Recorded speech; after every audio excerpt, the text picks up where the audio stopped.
नमस्कार, सुप्रभात। आप देख रहे हैं खबर दिल्ली और समय हो चला है दिल्ली की 25 बड़ी खबरों को जानने का। इससे पहले यदि आप वीडियो को लाइक नहीं किए हैं तो लाइक कर दीजिए और चैनल को सब्सक्राइब कर लीजिए। तो आइए एक नजर डालते हैं 25 बड़ी खबरों पर फटाफट अंदाज में। दिल्ली वासियों को बड़ा तोहफा, 8 मार्च को दिल्ली को मिलेगी पहली रिंग मेट्रो, पीएम मोदी करेंगे उद्घाटन। दिल्ली की मुख्यमंत्री रेखा गुप्ता ने बताया है कि प्रधानमंत्री मोदी रविवार 8 मार्च को दिल्ली में कई बड़ी मेट्रो परियोजनाओं का उद्घाटन और शिलान्यास करेंगे। यह कार्यक्रम सुबह दिल्ली के डीडीए उत्सव स्थल 3 यानी निरंकारी मंडल के सामने आयोजित होगा।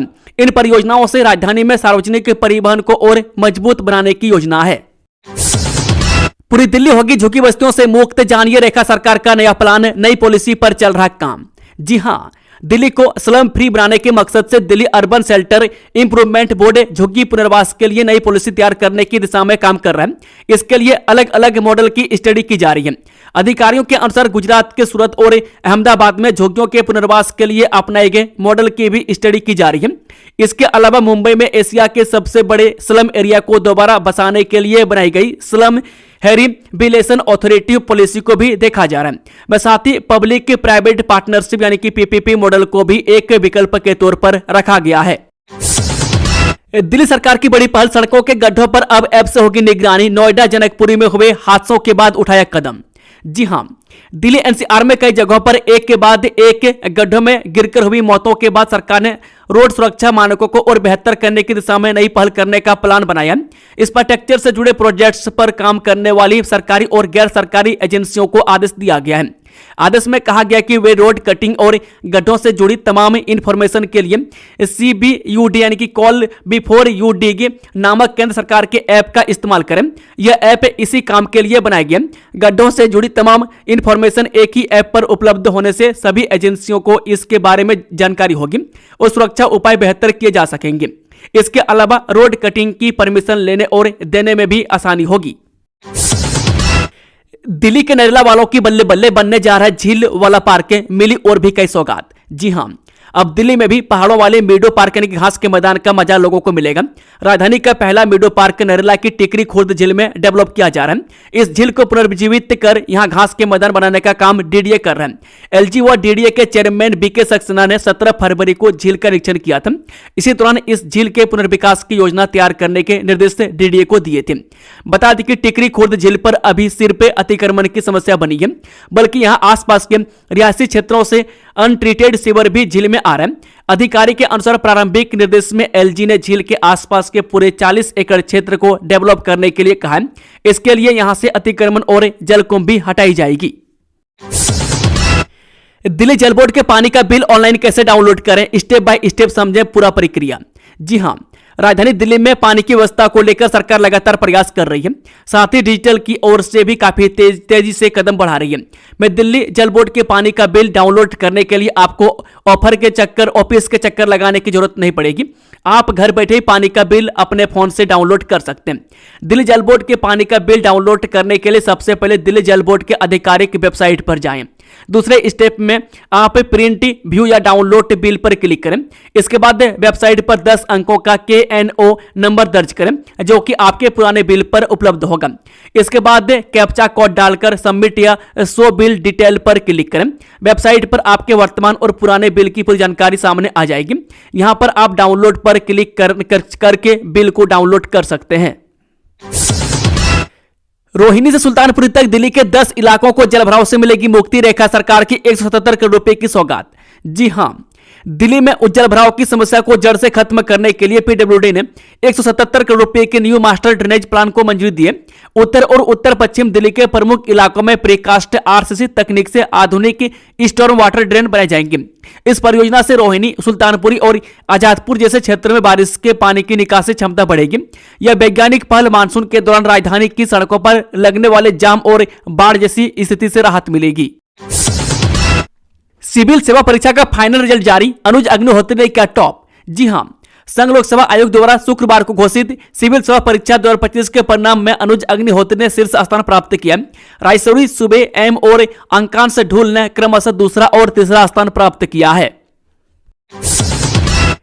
दिल्ली में 6 व 7 मार्च को ठप रहेगी वाटर सप्लाई, डीजेबी ने इन इलाकों के लिए जारी किया अलर्ट। जी हां, राजधानी दिल्ली में गर्मी की शुरुआत के साथ ही पेयजल संकट गहराने लगा है। अगर आप दक्षिण पूर्वी या उत्तर पूर्वी दिल्ली में रहते हैं तो अगले 2 दिनों तक आपको भी पानी की किल्लत का सामना करना पड़ सकता है। दिल्ली जल बोर्ड द्वारा जारी एक आधिकारिक वाटर अलर्ट के अनुसार 6 मार्च और 7 मार्च 2026 को शहर के दर्जनों इलाकों में पानी की सप्लाई प्रभावित रहेगी। फांसी घर केस में केजरीवाल की थी पेशी, विधानसभा अध्यक्ष ने एंट्री को लेकर लागू कर दिए सख्त आदेश। जी हां, दिल्ली विधानसभा सचिवालय ने जानकारी दी कि शुक्रवार को विधानसभा परिसर में सिर्फ विशेष अधिकार समिति के सदस्यों को ही प्रवेश मिलेगा। इनके अलावा विधानसभा अध्यक्ष, उपाध्यक्ष, मुख्यमंत्री, मंत्री, मुख्य सचेतक और नेता प्रतिपक्ष को ही प्रवेश की अनुमति होगी। विधानसभा अध्यक्ष के निर्देश और सचिव रंजीत कुमार के दस्तक से जारी आदेश में इसकी वजह बताते हुए कहा गया कि शुक्रवार को विशेष अधिकार समिति के सामने राष्ट्रीय महत्व के एक संवेदनशील मामले की सुनवाई होनी है। इसके साथ ही अव्यवस्था की आशंका भी जताई गई है। दिल्ली में एक ही परिवार के 3 लोगों ने किया सुसाइड, 2 बेटियों की मौत, मां अस्पताल में भर्ती। जब दिल्ली के मालवीय नगर इलाके में सनसनीखेज मामला सामने आया, जहां एक ही परिवार के 3 लोगों ने सुसाइड कर लिया। सुसाइड करने वालों में मां और 2 बेटी शामिल हैं। दोनों बेटियों की मौत हो गई, वहीं मां का इलाज चल रहा है। दिल्ली पुलिस कई एंगल से मामले की जांच कर रही है। अभी तक सुसाइड की वजह सामने नहीं आई है। जानकारी के अनुसार मां ने ही पहले दोनों बेटियों को मारा। इस बेटी की मौत कपड़े से फंदा लगाने की वजह से हुई, वहीं दूसरी बेटी की मौत तकिए से मुंह दबाने की वजह से हुई। दोनों बेटियों की मौत के बाद मां ने खुद भी खुदकुशी की कोशिश की, हालांकि उसे सही समय पर अस्पताल पहुंचाया जा सका। महिला का इलाज ट्रॉमा सेंटर में चल रहा है। दिल्ली यूनिवर्सिटी में लोकतंत्र पर हमला, 1 महीने के लिए मीटिंग प्रदर्शन पर रोक, छात्र संगठन पर भड़की। जी हां, दिल्ली विश्वविद्यालय में सार्वजनिक प्रदर्शनों पर 1 महीने के प्रतिबंध से छात्र संगठनों में रोष है। एबीपी, एनएसयूआई और वामपंथी छात्र संगठन जो आमतौर पर अलग रहते हैं।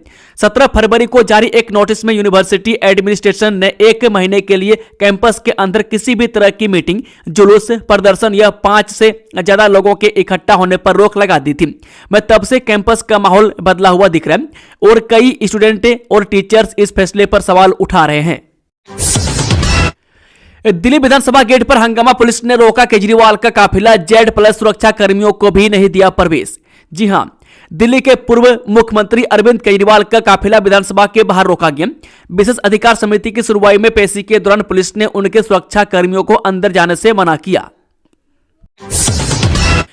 भारत को अनुमति देने वाला अमेरिका कौन होता है? ईरान संकट के बीच अमेरिकी सेक्रेटरी के बयान पर भड़के केजरीवाल। जी हां, केजरीवाल ने रूस से तेल खरीद पर अमेरिका की 30 दिन की छूट को लेकर केंद्र सरकार पर हमला बोला। उन्होंने सवाल उठाया कि क्या भारत जैसे संप्रभु देश को अपनी ऊर्जा जरूरतों के लिए अमेरिका से अनुमति लेनी पड़ेगी। दिल्ली के 56 प्राइवेट अस्पतालों में गरीबों का फ्री इलाज, 1 साल में 8 लाख EWS मरीजों को मिल चुका लाभ। जी हां, दिल्ली के निजी अस्पतालों में फरवरी 2025 से जनवरी 2026 के दौरान 8 लाख से अधिक आर्थिक रूप से कमजोर वर्ग यानी कि EWS के मरीजों को मुफ्त इलाज मिला। स्वास्थ्य मंत्री डॉक्टर पंकज सिंह ने बताया कि 56 निजी अस्पतालों में यह सुविधा दी गई। सरकार ने इसके लिए दिल्ली के 56 निजी अस्पतालों को चिन्हित किया। बृहस्पतिवार को यह जानकारी दिल्ली के स्वास्थ्य मंत्री डॉक्टर पंकज सिंह ने दी। उन्होंने व्यवस्था को सुनिश्चित बनाए रखने के लिए स्वास्थ्य सेवा महानिदेशालय को निर्देश दिए। उन्होंने निजी अस्पतालों में EWS उपचार से जुड़े नियमों का कड़ाई से पालन कराने व नियमित निगरानी का आदेश दिया है। पुरानी दिल्ली के बाजारों में छतों पर अवैध कब्जा, सदर बाजार अग्निकांड ने खोली व्यवस्था की पोल। जी हां, पुरानी दिल्ली के थोक बाजारों में अवैध कब्जों की गंभीर समस्या है, जो सड़कों से लेकर इमारतों की छतों तक फैली है। सदर बाजार में एक व्यावसायिक इमारत की छत पर आग लगने से 2 मजदूरों की मौत हो गई, जबकि 6 को बचाया गया। यह आग शॉर्ट सर्किट से मानी जा रही है, लेकिन अवैध रूप से श्रमिकों के रहने की समस्या उजागर हुई है। व्यापारी संगठनों ने MCD और दिल्ली पुलिस से इन कब्जों को हटाने की मांग की है। दिल्ली में वाहनों के कलपुर्जे चुराकर बेचने वाले गिरोह का पर्दाफाश, 3 आरोपी गिरफ्तार। जी हां, पश्चिम जिला पुलिस ने चोरी के वाहनों के कलपुर्जे निकालकर बेचने वाले गिरोह के 3 सदस्यों को गिरफ्तार कर लिया। पुलिस ने ईसापुर गांव के एक गोदाम पर छापा मारकर आरोपियों को रंगे हाथ पकड़ा। उनके कब्जे से चोरी की किया सोनेट कार का ढांचा, कलपुर्जे और परिवहन में प्रयुक्त ट्रक बरामद हुआ। यह गिरोह चोरी की गाड़ियों को काटकर उनके पार्ट्स से बेचता था। पुलिस आगे की पूछताछ कर रही है। एक भारत श्रेष्ठ भारत के तहत युवाओं को मिलेगा मंच, युवा संगम का हिस्सा बनने के लिए रजिस्ट्रेशन की शुरुआत। जी हां, केंद्रीय शिक्षा मंत्रालय ने एक भारत श्रेष्ठ भारत के तहत युवा संगम कार्यक्रम के 6ठे चरण के लिए पंजीकरण शुरू कर दिया है। इसका उद्देश्य युवाओं में आपसी समझ, सांस्कृतिक जुड़ाव और राष्ट्रीय एकता को मजबूत करना है। 18 से 30 वर्ष के युवा इस 5 से 7 दिवसीय शैक्षिक और सांस्कृतिक भ्रमण में भाग ले सकते हैं। यह पहल एक भारत श्रेष्ठ भारत अभियान के तहत संचालित की जा रही है। इसके माध्यम से युवाओं को देश की विविध संस्कृति, परंपराओं और विकास कार्यों को करीब से जानने का अवसर मिलेगा। मेजेंटा लाइन बनेगा दिल्ली मेट्रो का सबसे लंबा रूट। नबी करीम स्टेशन पर इन लाइन ट्रेन चेंज की मिलेगी सुविधा। जी हां, दिल्ली मेट्रो की मेजेंटा लाइन पर नबी करीम स्टेशन एक अनूठा इन लाइन इंटरचेंज बनेगा। यह डीएमआरसी नेटवर्क में पहली बार होगा कि यात्री एक ही लाइन पर ट्रेन बदल सकेंगे। फेज 4 और 5 के विस्तार के बाद मेजेंटा लाइन दिल्ली मेट्रो का सबसे लंबा कॉरिडोर बन जाएगी। स्टेशन पर व्यावसायिक गतिविधियों और 3200 कारों की पार्किंग सुविधा भी विकसित की जाएगी, जिससे यात्रियों को बड़ी राहत मिलेगी। लद्दाख बुध बिहार को सीएम रेखा गुप्ता ने दी फुट ओवर ब्रिज की सौगात। बुजुर्गों और दिव्यांगों के लिए खास होगी सुविधा। जी हां, दिल्ली की मुख्यमंत्री रेखा गुप्ता ने कश्मीरी गेट स्थित लद्दाख बुध बिहार क्षेत्र में लगभग 3 करोड़ रुपए के फुट ओवर ब्रिज का शिलान्यास किया। यह पुल बुजुर्गों, दिव्यांगों और गर्भवती महिलाओं के लिए लिफ्ट सुविधा सहित स्थानीय लद्दाखी वास्तुकला पर आधारित होगा। इस अवसर पर चांदनी चौक से सांसद श्री परवीन खंडेलवाल, दिल्ली सरकार में कैबिनेट मंत्री श्री परवेश साहिब सिंह सहित अन्य गणमान्य जन उपस्थित थे। मुख्यमंत्री ने बताया कि इस फुट ओवर ब्रिज का डिजाइन स्थानीय लद्दाखी वास्तुकला को ध्यान में रखते हुए तैयार किया गया, ताकि यह संरचना न केवल आधुनिक सुविधाओं से युक्त हो बल्कि क्षेत्र की सांस्कृतिक पहचान और परंपरा को भी दर्शा सके। उन्होंने कहा कि पुल में लिफ्ट की व्यवस्था भी की जाएगी, जिससे बुजुर्गों, दिव्यांगजनों और गर्भवती महिलाओं को विशेष सुविधा मिलेगी। दिल्ली के नए एलजी के नाम का ऐलान। रणजीत सिंह संधू बनाए गए उपराज्यपाल। जी हां, दिल्ली के नए लेफ्टिनेंट गवर्नर यानी कि एलजी अब रणजीत सिंह संधू होंगे। अब तक इस पद की जिम्मेदारी संभाल रहे विनय कुमार सक्सेना को लद्दाख के एलजी पद का जिम्मा दिया गया। इसके अलावा महाराष्ट्र के राज्यपाल पद की जिम्मेदारी जिष्णु देव वर्मा, बिहार के गवर्नर पद का जिम्मा। संगठनों के शेल्टर होम में रखे जाएंगे लवारिस कुत्ते। जी हां, राजधानी की सड़कों पर घूम रहे आक्रामक लवारिस कुत्तों को गैर सरकारी संगठनों के शेल्टर होम में रखा जाएगा। नगर निगम प्रशासन ने यह फैसला लवारिस कुत्तों के लगातार बढ़ रहे हमलों को ध्यान में रखते हुए लिया है। संगठनों के पदाधिकारियों ने भी निगम के अफसरों के साथ हुई बैठक में अपना पूरा सहयोग देने का आश्वासन दिया। इस संबंध में नगर निगम की अस्थायी समिति के उपाध्यक्ष सुंदर सिंह तंवर ने बताया कि जनवरी में द्वारका में एक घटना के बाद वहां पर कुछ आक्रामक लवारिस कुत्तों को पकड़कर एक गैर सरकारी संगठनों के शेल्टर होम में डाला गया था। दिल्ली ट्रैफिक पुलिस ने NH-44 पर लेजर स्पीड गन का किया ट्रायल। 151 चालान किया है प्लान। जी हां, दिल्ली ट्रैफिक पुलिस ने बिलासपुर बस स्टैंड इलाके में NH-44 कॉरिडोर पर hand held laser speed gun का ट्रायल किया। अधिकारियों ने शनिवार को बताया कि ट्रायल के तहत शहर भर में हाई रिस्क और हाई स्पीड कॉरिडोर पर नियमों के अनुपालन को मजबूत करने के लिए शुक्रवार को 5 हैंड हेल्ड लेजर स्पीड कैमरों का टेस्ट किया गया। इस दौरान ओवर स्पीडिंग के लिए 151 चालान काटे गए। ये आधुनिक डिवाइस संवेदनशील क्षेत्रों में नियमों का सख्ती से पालन सुनिश्चित करने में मदद करेंगे। इजराइल के तेल अवीव में धमाके, ईरान का आरोप। अमेरिका ने तेहरान के एक स्कूल को बनाया निशाना। जब ईरान में अमेरिका और इजराइल के हवाई हमले 7वें दिन भी जारी है।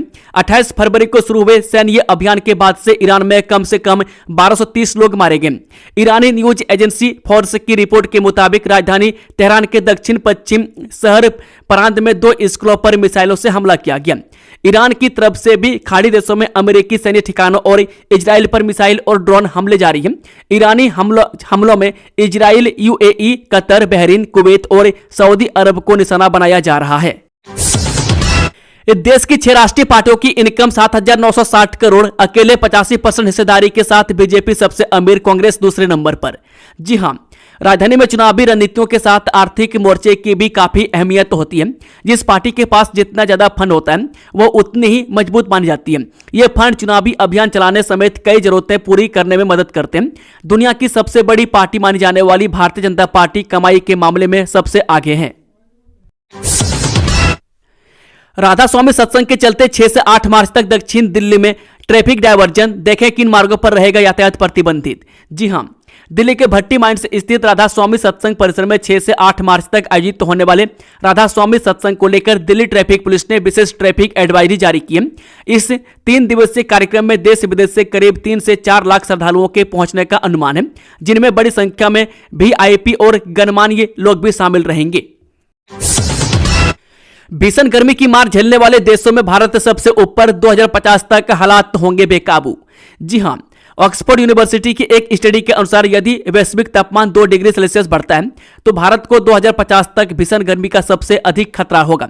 नेचर सस्टेनेबिलिटी जर्नल में छपी इस स्टडी के मुताबिक 2050 तक दुनिया की लगभग 41% आबादी यानी कि लगभग 3.8 बिलियन लोग बहुत ज्यादा गर्मी के साए में रहने को मजबूर होगी। 2010 में यह आंकड़ा सिर्फ 23% था। रिसर्च का कहना है कि भारत की बड़ी आबादी और पहले से ही गर्म क्लाइमेट इसे बहुत ज्यादा खतरे में डालते हैं।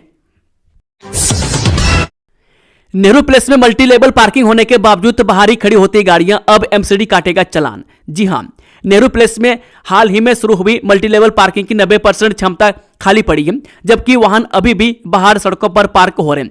मार्च में इनके ठेके समाप्त होने के बाद एमसीडी बाहर वाहन खड़े करने वालों के खिलाफ अभियान चलाकर चालान काटेगी। नए मेट्रो कॉरिडोर से बदलेगा दिल्ली का travel map, airport, central Vista और बाहरी दिल्ली तक सीधी कनेक्टिविटी। दिल्ली मेट्रो नेटवर्क का बड़ा विस्तार हो रहा है, जिससे दिल्ली और एनसीआर के बीच कनेक्टिविटी मजबूत होगी। चौथे चरण में 2 नए कॉरिडोर यानी कि मैजेंटा और पिंक लाइन तैयार है, जबकि 5वें चरण में 3 नए कॉरिडोर गोल्ड लाइन का निर्माण शुरू होगा। इमारत में लगी आग में झुलसने से 2 श्रमिकों की मौत, गुस्साए लोगों ने दमकल कर्मियों पर बरसाए पत्थर, डीएनए से होगी पहचान। जी हां, उत्तरी दिल्ली के सदर बाजार में होली के दिन एक 5 मंजिला इमारत में भीषण आग लग गई। करीब 20 घंटे की मशक्कत के बाद आग पर काबू पाया गया, जिसमें 2 श्रमिकों की मौत हो गई, 6 लोगों को सुरक्षित निकाला गया। मृतकों की पहचान शंकर राय राम विशेष रूप के रूप में हुई है। पुलिस के मुताबिक दोनों के शव इस कदर जल चुकी थे कि उनकी पहचान भी संभव नहीं है। अब पुलिस परिजनों से डीएनए सैंपल लेकर शवों की पहचान करेगी। आग के दौरान पुलिस व दमकल कर्मियों ने 6 लोगों को इमारत से सुरक्षित बाहर निकाला। रेस्क्यू के दौरान एक युवक के हाथ में कट लगने से वह घायल हो गए। जिन लोगों का रेस्क्यू किया गया, इनकी पहचान मिथिलेश यादव, मुकेश शाह, संतोष, राजन, सुरेश कपड़ी और संजय के रूप में हुई है। वे सभी सदर बाजार इलाके में श्रमिक के रूप में कार्य करते थे। मिडिल ईस्ट में संकट के बीच घर लौट रहे यात्रियों ने कहा, खूब सुनाई दे रहे धमाके, बहरीन का हाल सबसे बुरा। जी हां, मध्यपूर्व में जारी तनाव के बीच बुधवार गुरुवार को फुजेरा, शारजा, मास्कट और दुबई से कई भारतीय नई दिल्ली लौटे। यात्रियों ने बहरीन में सबसे खराब स्थिति बताई, जहां बम धमाके और आग लगने की घटनाएं हो रही है। कई फंसे हुए भारतीयों ने सरकार से विशेष वापसी अभियान चलाने की अपील की है। दोस्तों, खबरों का सिलसिला समाप्त होता है। अगर जानकारी पसंद आई तो वीडियो को लाइक, शेयर, चैनल को सब्सक्राइब जरूर कर लें। Thank you, all the best. जय हिंद, जय भारत, वंदे मातरम।